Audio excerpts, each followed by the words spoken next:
कुंती हर रोज की तरह सुबह उठकर पूजा पाठ करने के बाद खाना बनाने जाती है।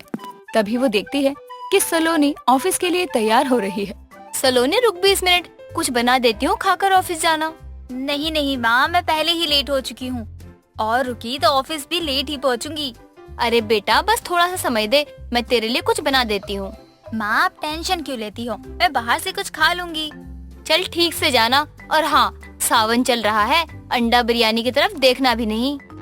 अरे मैं कौन सा सावन का व्रत करती हूँ, सावन की सोमवारी का व्रत तो जो करता है वो ना खाए ना। माँ भी ना कुछ भी बोलती है, मुझे नॉनवेज तो चाहिए ही होता है सप्ताह में 4 दिन, वरना मेरी आत्मा फड़फड़ाती रहती है जैसे अब निकल जाएगी। सलोनी की माँ कुंती पूजा पाठ में विश्वास रखती थी और सलोनी अपना पेट भरने में। उसे किसी भी दिन से मतलब नहीं था। हर दिन भी अगर उसे नॉनवेज दिया जाए तो उसे वो बड़े चाव से खाती थी। अब सलोनी ऑफिस जाती है। तभी सलोनी की दोस्त महिमा, जो उसके साथ ही उसके ऑफिस में काम करती थी, वो उसके पास आती है। आ गई सलोनी, आज तो समय पर ऑफिस आई है, क्या बात है? वैसे खाने में क्या लाई है? यार खाने में तो मैं कुछ भी नहीं ला पाई, वो सावन चल रहा है ना, तो माँ को पूजा पाठ करने में थोड़ा लेट हो जाता है। अरे सलोनी कोई नहीं, बाहर जाकर अच्छा सा खा कर आएंगे। हाँ हाँ, एग रोल या चिकन बिरयानी, या सोचकर ही ना मुंह में पानी आ जाता है। चल हट, बड़ी आई एग रोल और बिरयानी खाने वाली। सावन चल रहा है और गलती से मेरे भोले बाबा को पता भी चल गया ना, तो तुझे भी पता है मुझे कितना पाप लगेगा, और माँ मुझे सुनाएंगी वो अलग। चल अब मैं तो तेरे साथ बाहर कतई न जाने वाली हूँ। यार तू तो बुरा मान गई, चल तू समोसे खा लियो, इतने में मैं बिरयानी धाप कर आती हूँ। सही कहा ना मैंने? देख मैं नहीं चाहती कि मेरे हाथों किसी का खून हो जाए, जा जाकर अपनी सीट पर बैठ। सलोनी खुद तो नॉनवेज खाती ही थी, साथ में दूसरों को भी नॉनवेज खाने की सलाह देती रहती। लेकिन सावन के इस पावन अवसर पर कोई भी नॉनवेज खाना ही नहीं चाहता था। हालांकि सलोनी की तरह भी काफी लोग थे जो कि नॉनवेज खाते थे। देर शाम घर लौटते वक्त सलोनी बिरयानी खाकर घर आती है। राम रे राम, क्या खाकर आई है जो ऐसे राक्षसों की तरह डकार मार रही है? कहीं तूने मांस मछली तो नहीं खाई? ना ना माँ, आप ये कैसी बातें कर रही हो? आपने सुबह ही मना किया था मुझे, भला मैं क्यों खाऊंगी चिकन बिरयानी? हाँ ठीक है, अगर भूल से भी तूने सावन के पावन महीने में ये सब खाया तो मेरे घर में तेरे जैसे राक्षसों की जरूरत नहीं है। ठीक है माँ, नहीं खाऊंगी। खुश, अब ये तो बताओ कि खाने में बनाया क्या है? दाल चावल पकोड़े, जाकर खा ले, सुबह से तूने कुछ नहीं खाया होगा। ये भी कोई खाने की चीज है, दाल चावल? क्या माँ कुछ अच्छा बना लिया करो। हाँ हाँ क्यों नहीं, तेरा बाप तो प्रधानमंत्री है देश का, जो रोज शाही पनीर बनाती रहूं, चुप करके खा ले घर का खाना। दाल चावल ना खाने का तो एक बहाना था। सलोनी ने तो पहले से ही पेट पूजा कर ली थी। अब अगली सुबह सलोनी के ऑफिस की छुट्टी थी। तभी विमला का सलोनी के घर आना होता है। अरे ओ कुंती, कहाँ है तू? आज पूजा करने नहीं गई क्या मंदिर पर? कहाँ है, कहीं नजर नहीं आ रही। अरे यही हूँ, आज सलोनी की छुट्टी है, वो भी देर से उठी है, बस घर के कामों में ही उलझी हुई हूँ। राम रे राम, इतनी बड़ी होकर माँ से काम करवा रही है, जरा माँ की मदद कर दिया कर घर के कामों में। अरे विमला क्या बताऊँ, ना तो इससे ढंग से कोई काम होता है, ना ही इसे खाना बनाना आता है। रात में दाल चावल बनाया था, इसने हाथ तक नहीं लगाया। कहीं इसे मांस मछली का चस्का तो नहीं लगा हुआ है? एक मेरा बेटा है, उसे भी मांस मछली खाने की जो लत लगी है, वो अब इस सावन में खाना खा ही नहीं रहा, क्योंकि मैं उसे बाहर का खाना खाने नहीं दे रही हूँ। बताओ ये सब आदत कितनी खराब है। वो तो लड़का है, चल जाता है, मेरी बेटी को कौन समझाए? कल को किसी और के घर जाएगी तो वो लोग क्या कहेंगे? ना तो इससे पूजा पाठ होता है, ना ही इससे घर का सादा सिंपल खाना खाया जाता है। कुंती और विमला ये बातें कर रही थी और ये सब सुनकर सलोनी खुद से कहती है, ये विमला आंटी तो मेरी माँ को और भड़काने पर लगी हुई है। खुद का बेटा संभाला नहीं चाहता और ये मुझ पर इल्जाम लगा रही है कि ये नहीं, ये करवा वो करवा। सलोनी अब देर शाम अपनी माँ को बहाना बनाकर मार्केट जाने के लिए निकल जाती है ताकि वो एग रोल खा सके। अब कुछ दूर चलने पर उसे एग रोल वाला दिखता है और वहाँ पर विमला का बेटा पप्पू पहले से एग रोल खा रहा था। अरे अब कहाँ जाऊँ, इतनी मुश्किल से तो छुप छुपा कर आया था ये नॉनवेज खाने, और ये चुड़ैल भी इधर ही आ रही है। भैया एक एग रोल लगा देना, कितने का प्लेट है? और थोड़ा जल्दी लगा दो, बहुत भूख लगी है। आओ आओ, क्या बात है सलोनी। आंटी तो कल ही मेरी मम्मी से कह रही थी कि मेरी सलोनी तो माछ मछली को सावन में हाथ तक नहीं लगाती। तो तुम यहाँ क्या पूरी सब्जी खाने आई हो?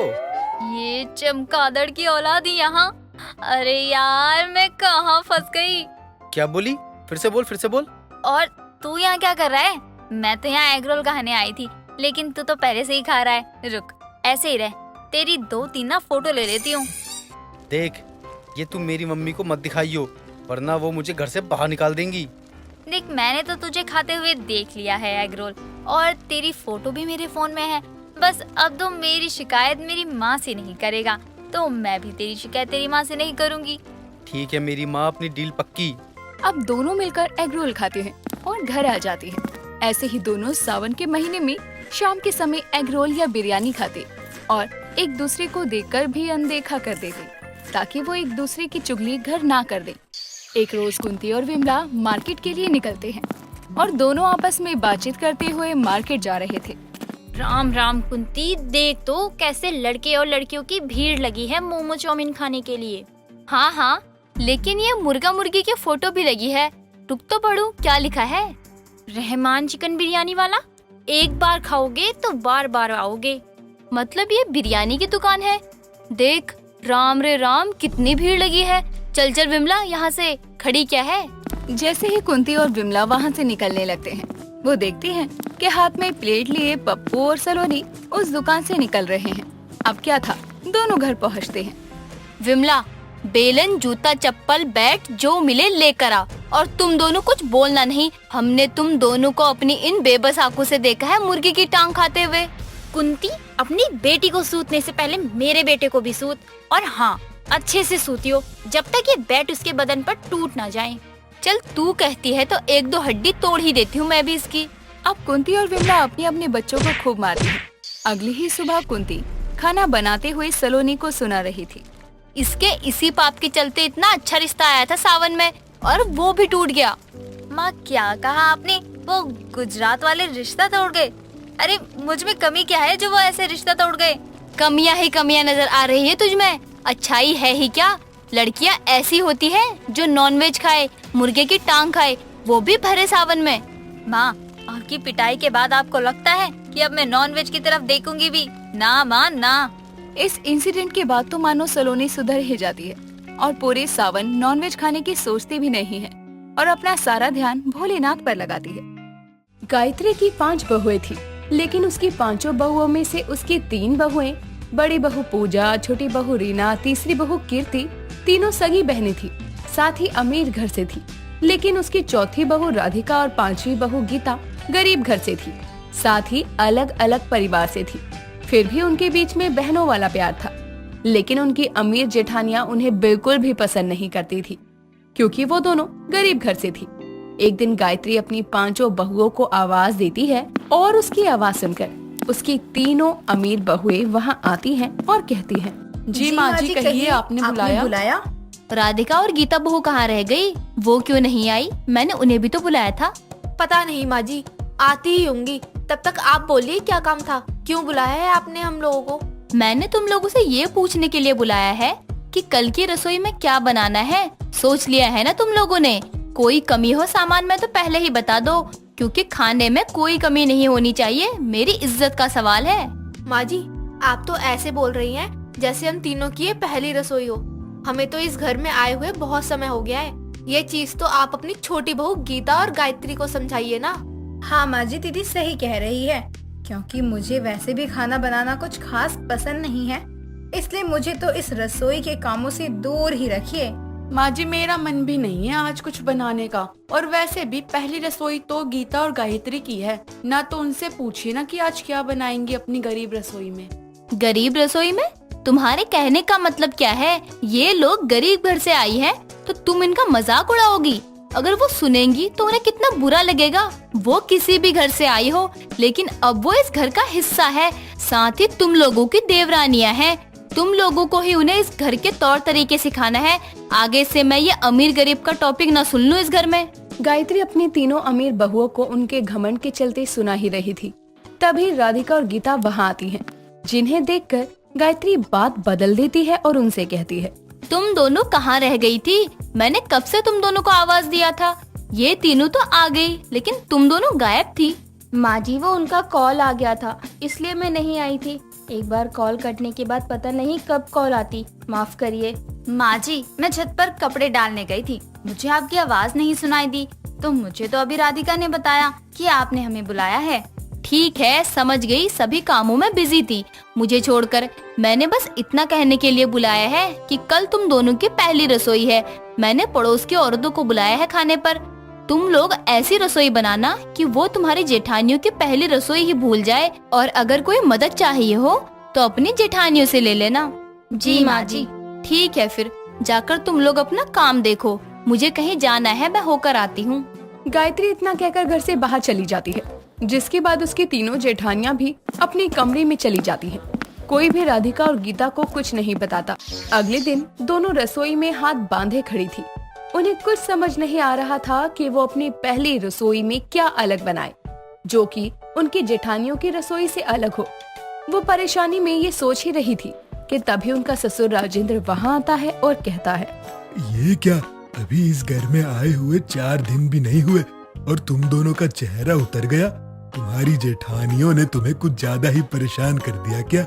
नहीं ससुर जी, ऐसी बात नहीं है, वो आज मेरी पहली रसोई है।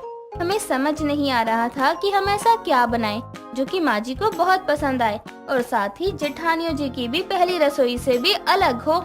हाँ ससुर जी, क्योंकि माँ जी ने बोला है खाना ऐसा बनाना कि पड़ोस की सभी औरतें तुम्हारी जेठानियों की पहली रसोई भूल जाएं। इसलिए हम ज्यादा परेशान हैं कि ऐसा क्या बनाएं जिसे देखकर माँ जी खुश हो जाएं। परेशान होने की कोई जरूरत नहीं है बहुओं। तुम अपनी पहली रसोई में वही बना लो जो तुम्हारी सास ने अपनी पहली रसोई में बनाया था, दाल बाटी चूरमा और मीठे में मूंग दाल का हलवा। देखना पड़ोस की औरतों के साथ साथ तुम्हारी खुद की सास भी अपनी बड़ी बहुओं की रसोई भूल जाएगी। धन्यवाद ससुर जी। अपने ससुर के बताए अनुसार राधिका और गीता अपनी पहली रसोई में दाल बाटी चूरमा और मूंग दाल का हलवा बनाने की तैयारी में लगती है। कुछ देर बाद गायत्री के घर में पड़ोस की सभी औरतें इकट्ठा हो जाती हैं और सभी डाइनिंग टेबल पर रखे हुए दाल बाटी चूरमा और मूंग दाल के हलवे को देखकर हैरान हो जाती है। तभी गायत्री अपनी दोनों छोटी बहुओं से कहती है, बहुओं, तुम लोगों ने अपनी पहली रसोई में ये बनाया है? तुम्हें ये बनाने को किसने बताया? माँ जी, ये हमें ससुर जी ने बताया था बनाने को, क्योंकि आपको दाल बाटी चूरमा बहुत पसंद है और आपने भी अपनी पहली रसोई में यही बनाया था, तो हमने सोचा हम भी आपके ही नक्शे कदम पर चल लें। जी माँ जी, कोई गलती हो तो माफ करिए। इसका मतलब मेरी अमीर बहुओं ने तुम्हारी मदद नहीं करी, तभी उन्हें करनी पड़ी। तुम्हें दुखी होने की कोई जरूरत नहीं है। तुम लोगों ने जो भी बनाया है अच्छा है, अब खाने के लिए भी दे दो। अपनी सास की बात सुनकर दोनों बहुत खुश हो जाती हैं, जिसके बाद सभी उनके बनाए हुए खाने को खाते हैं और उनकी बहुत तारीफ करते हैं। ये सब चीजें उनसे कुछ दूर खड़ी उनकी तीनों जेठानियां सुन रही थी। खाने के बाद गायत्री अपनी दोनों बहुओं को नेक में सोने का हार देती है, जिसे देखकर उनकी जेठानियों की आंखें बड़ी हो जाती है। तभी वो अपनी सास के पास आकर कहती है, माँ जी, आप क्या कर रही हैं? क्या हुआ? मैंने कुछ गलत कर दिया क्या? तुम लोगों की आंखें इतनी बड़ी क्यों हो गई? माँ जी, हमें तो हमारी पहली रसोई में सोने का हार नहीं दिया था, तो हमारी देवरानियों को क्यों दे रही हो? हाँ माँ जी, क्यों दे रही हैं?